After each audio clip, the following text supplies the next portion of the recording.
Dans le catalogue @contraintes, vous trouverez de nombreux objets vous permettant d'augmenter le réalisme de votre scène. Parmi ce catalogue se trouve un chapitre dédié aux poutres. Voyons ensemble comment l'utiliser. Tout d'abord, sélectionnez votre catalogue @contraintes, puis choisissez le chapitre poutres.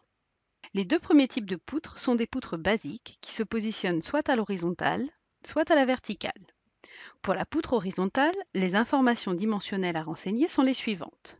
L correspond ici à la longueur totale de la poutre. P correspond à la profondeur que l'on souhaite donner à la poutre. Et H est la hauteur de cette dernière, en quelque sorte son épaisseur.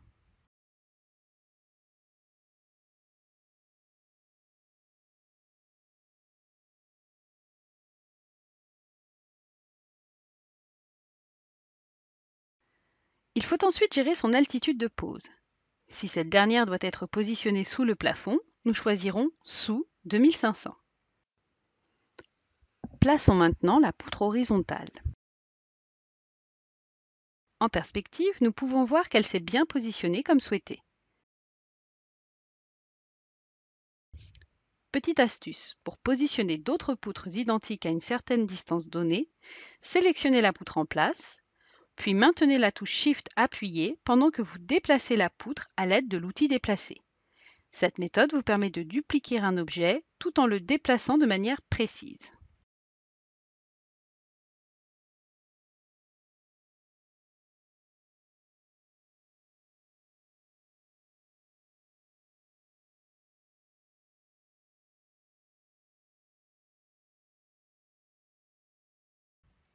Voyons maintenant la poutre verticale. Les dimensions s'entendent de cette manière. L pour la largeur de la poutre, P pour sa profondeur et H pour sa hauteur totale.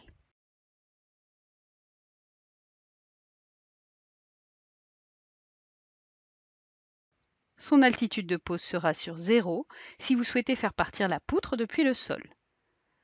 Positionnez la poutre dans votre scène et regardons le résultat en perspective.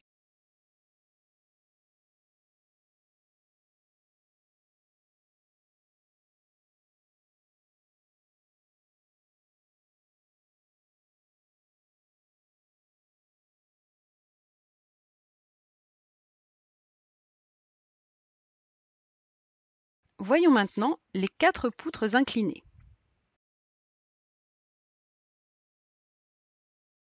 Tout d'abord, il faut identifier le type de poutre dont nous avons besoin et donc comprendre l'abréviation des 4 poutres. Poutre inclinée HH, HV, VH ou VV. H signifie horizontale et V verticale. La désignation de la poutre vous indique l'inclinaison des extrémités.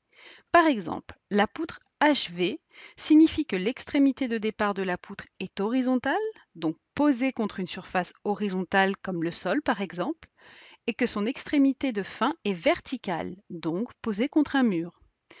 Ainsi donc, la poutre inclinée HH est une poutre que l'on placera plutôt entre un sol et un plafond, la poutre VH entre un mur et un plafond, et enfin la poutre VV sera elle positionnée entre deux murs. Voyons à présent des exemples pour chaque type de poutre, mais surtout quelles informations renseigner dans les dimensions. Voici un exemple de poutre inclinée HH, une poutre entre une surface plane et un plafond. Le mur en sous-pente que vous voyez ici mesure 1 mm pour sa partie basse et 3000 mm pour sa partie haute, c'est-à-dire que la pente part du sol. Les dimensions à renseigner sont donc les suivantes. L pour l'épaisseur de la poutre, disons 150 mm. P sera la longueur totale du mur, ici 3500 mm, à laquelle on ajoute l'épaisseur de la poutre, 150 mm, soit au total 3650 mm. H est la hauteur maximum du mur, 3000 mm, moins la hauteur minimum, 1 mm, soit un total de 2999 mm. L'altitude de pose sera sous 3000 mm. Le sens de flèche indique vers quel côté monte la poutre. La poutre est ainsi correctement posée. Voici à présent un exemple de scène avec une poutre HV, une poutre entre une surface plane et un mur. Le mur en sous-pente que vous voyez ici mesure 1 mm pour sa partie basse et 3000 mm pour sa partie haute. Les dimensions à renseigner sont les suivantes. L pour l'épaisseur, disons 150 mm. P sera la longueur totale du mur, ici 5000 mm. Et H est la hauteur maximum du mur, 3000 mm, moins la hauteur minimum, 1 mm, soit un total de 2999 mm. L'altitude de pose sera sous 3000 mm. Là encore, la poutre est correctement posée. À présent, regardons un exemple de scène réalisé avec une poutre VH entre un mur et un plafond. Le mur en sous-pente que vous voyez ici mesure 1500 mm pour sa partie basse et 3000 mm pour sa partie haute. Les dimensions à renseigner sont les suivantes. L pour l'épaisseur, disons 150 mm. P correspond à la longueur totale du mur, 3500 mm, plus l'épaisseur de la poutre, 150 mm, soit un total de 3650 mm.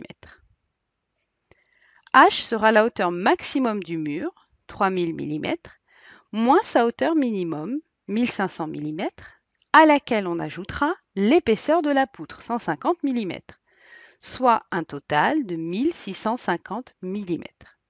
L'altitude de pose sera sous 3000 mm. Enfin, regardons un exemple de scène avec une poutre VV, une poutre entre deux murs. Le mur en sous-pente que vous voyez ici mesure 1500 mm pour sa partie basse et 3000 mm pour sa partie haute. Les dimensions à renseigner sont les suivantes.